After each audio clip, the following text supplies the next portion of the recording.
Olam cho'chimog'immi? Bos, taysa motivatsiya. Ey, pingvin kabi bo'linglar, pingvin kabi. Pingvin ham toqqa qarab chiqib ketyapti. Malades, bos. Urbolam. Qo'ydi bering. Nima gör?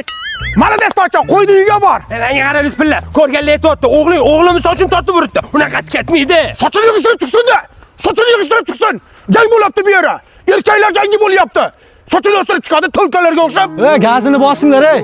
Nima deysan? Yo, men o'zimga o'zim chotki bosinglar. Yigit bedapresschi bo'ladi. Yigit bedapress sotib soqqani qiladi. Qaysi biring kommentariya bedapress deb yozing? Bunavi bedapress, bunavi sobonpress. Buni bedapress bilan shunday urib miyang qattig'ini chiqarib beraman, maylimi? Biroq 23 ming deysan, biroq 40 ming deysan. O'zi nechta pul bo'lyapti bedapress? Yigit mashina ustasi bo'ladi. Qiz boyvachcha bo'ladi. Yigitning puli yetmay qolib, qiz boshqaga erga tegib ketadi. Keyin yigit alamidan halol mehnat qilib, mana shunday katta ustaxona ochadi. Do'stim, pingvin kabi bo'l. Pingvin qayerga ketib qo'ygan bilasanmi? Karbes detailingga keldi. Do'stim, pingviningni shu yerga olib kelib, tonirovka deysam, keramika deysam, salon laminatsiyami, shumkami, hammasini shu yerda olib kelsang bo'ladi. Pingvinga bilet qayerga kelishdi? Tayson tog'alangam shu bir kun ichida shunday ma'lumot oladi. Yuborib qo'yinglar uni ma'lumot ololmaysan deganlarga. Do'stim, suv kabi bo'l. Jigar, kommentga bedapress deb yozyapsiz. Men sizga bugun haqiqiy bedapresslarni obzor qilib ko'rsataman. Hoji aka, bu Instagramlardagi har xil fake bedapresslardan emas.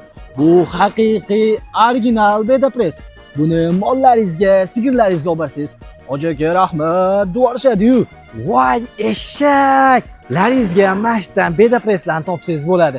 Xohlasangiz somonpress, xohlasangiz uy tuxumlarini ham mashdan topsangiz bo'ladi. Kimga nima kerak bo'lsa, kommentariyaga shunday yozib qo'ysangiz, liboyin topib beramiz. Bitta like bosib qo'ying, jigar.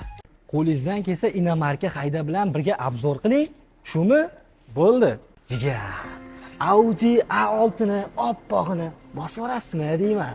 Lekin yomon qilyapsiz. Hozirdan bitta like bosib qo'ying. Odam nima shunaqa shart berishyaptimi? Mana shunaqa bo'lib ketdi lekin aka. Mayli, mana bunda bitta shart beraman. Qani qila olsangiz, lekin tan beraman. Qara, aynan mana shunaqa inomarka haydani obzorlarni boplab birga bir qilib qo'yasiz. Men o'zim manmi yoki ularni ajratib topmay qolman. Hozir nechta podpischka bor? Hozir 32 mingta bo'ldi. Qarang, sizga shart 10 ta mashina bo'lishi mumkin, joylar bo'lishi mumkin, narsalar bo'lishi mumkin. Aynan mana shu obrazda obzor qilasiz. Bu birinchi shart. Ikkinchisi mana shu 33 mingta bo'lsa, shu 10 ta qilib bo'lganingizcha 100 mingta bo'lishi kerak. Jigarni paddeshga qo'ysa 100 mingtadan ham ko'p qo'ramiz, lekin biz podpischilar yomon. Bitta like bosib qo'ysa, kuzatib tursa 100 mingtadan ham ko'p qo'ysa kerak. Qani ko'ramiz, bitta paddeshga qilamiz. O'zbekni paddeshga qilmasa kim? Neger kelib o'zbeklarni paddeshga qiladimi? Bosib yuboring, bitta like bosib, podpis tashlab bitta kuzatamiz. Qani qila olmasangiz? Lekin kommentariyada yomon yozishyapti. Jigarni boplayapsiz, zotni. Rost aytishyapti-da. Bosib yuborish kerak. Qarang lekin, qila olmasangiz yomon bo'ladi.